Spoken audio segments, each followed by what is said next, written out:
میرے آقا صلی اللہ علیہ وسلم ایک مرتبہ تشریف فرما ہے مسجد نبوی صلی اللہ علیہ وسلم میں، ایک جنازہ کراس کیا، ہمارے کسی غیر مسلم بھائی کا جنازہ تھا، مسجد کے سامنے سے نکلا، حضور صلی اللہ علیہ وسلم فوراً کھڑے ہو گئے، صحابہ بھی کھڑے ہو گئے ریسپیکٹ میں۔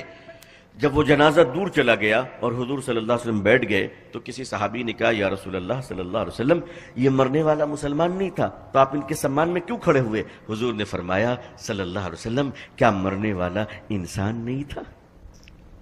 انسان نہیں تھا؟ میں ہندو اور مسلمان کے سمان میں نہیں، انسان مرا تھا، انسان کے سمان میں کھڑا ہوا تھا۔ یہ تو پروفٹ محمد صلی اللہ علیہ وسلم کا کریکٹر ہے۔ مسلمانوں تم نے اس درس کو بھلا دیا۔ میرے آقا صلی اللہ علیہ وسلم نے انسانیت کی بیٹی کی عزت کی ہے، انسانیت کی عورتوں کی عزت کی ہے۔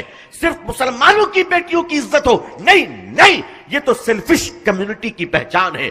مسلمان تو وہ ہے جو اپنی بیٹیوں کے ساتھ ساتھ دوسروں کی بیٹیوں کو بھی احترام کی نظر سے دیکھے۔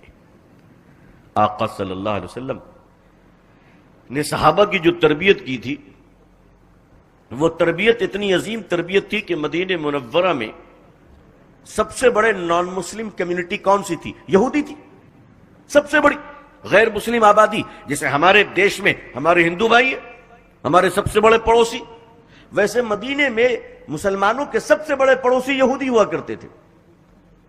ایک دفعہ ایسا ہوا کہ آپ تو جانتے ہیں کہ پہلے جو بزنس ہوا کرتی تھی وہ ٹریول میں لوگ نکلا کرتے تھے، ایک جگہ تو بزنس ہوا نہیں کرتی تھی۔ کنسپٹ آف بزنس یہ تھی کہ آدمی یہاں کی چیزیں وہاں لے جاتا تھا اور وہاں کی چیزیں یہاں لے کر آتا تھا، اس طرح سے بزنس ہوتی تھی۔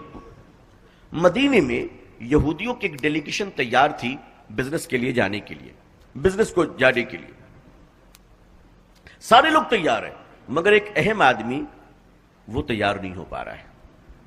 تو سارے یہودیوں نے مل کر کہا کہ بھائی تم کیوں نہیں چل رہے، تم تیار کیوں نہیں ہوتے؟ تو اس نے کہا کہ دیکھو میرے ساتھ ایک مجبوری ہے کہ میرے گھر میں کچھ جوان بیٹیاں ہیں اور بیٹی کی آبرو سب کو پیاری ہوتی ہے، میں اپنی بیٹیوں کو کہاں چھوڑ کے جاؤں؟ کوئی جگہ نہیں مل رہی ہے کہ جہاں میں اپنی بیٹیوں کو سرکشت رکھوں۔ جب تک وہ جگہ نہیں مل جائے گی تب تک میں سفر نہیں کر سکتا، میں ٹریول میں نہیں نکل سکتا۔ لوگوں نے کہا ایک کام کرو تم اپنے بھائیوں کیا رکھ دو۔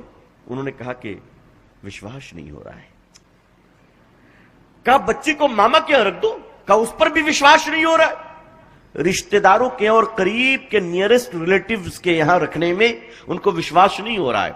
تو ایک بوڑھے اور بزرگ یہودی نے کہا ایک کام کرو تم اپنی بیٹیوں کو مسلمانوں کے گھروں میں چھوڑ دو، یہ وہ قوم ہے جو جان تو دے سکتی ہے مگر دوسروں کی عزت پر ہاتھ نہیں ڈال سکتی۔ اس بیٹی کے باپ نے کہا کہ تم نے تو بڑی پیاری بات کہی، یہ تو مجھے یاد ہی نہیں تھا، بہت اچھی بات، میرے پڑوس میں تو مسلمان رہتے ہیں۔ صحابی وہ فوراً پہنچے، آواز دی، اندر سے صحابی نکلے، فرمایا میرے یہودی بھائی بتاؤ کیا بات ہے؟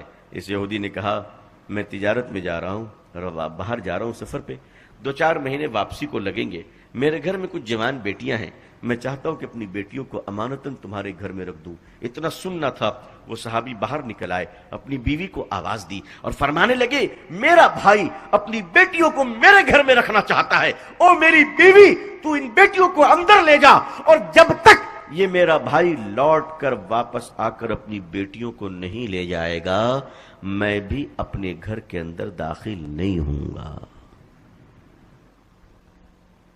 میں مسجد میں سویا کروں گا، تم باہر آ کر مجھے بتا دینا گھر کا کیا سامان لانا ہے، میں لا کر دے دوں گا۔ مسلمانوں جب یہ کریکٹر تم نے دنیا کے سامنے پیش کیا، دنیا نے تمہیں سلام کیا، جب تمہارا کریکٹر ختم ہو گیا، تم نے اپنے کردار کو مٹا دیا، آج دنیا اسلام سے نفرت نہیں کرتی ہے بلکہ دنیا مسلمانوں کے بگڑے ہوئے کریکٹر سے نفرت کرتی ہے۔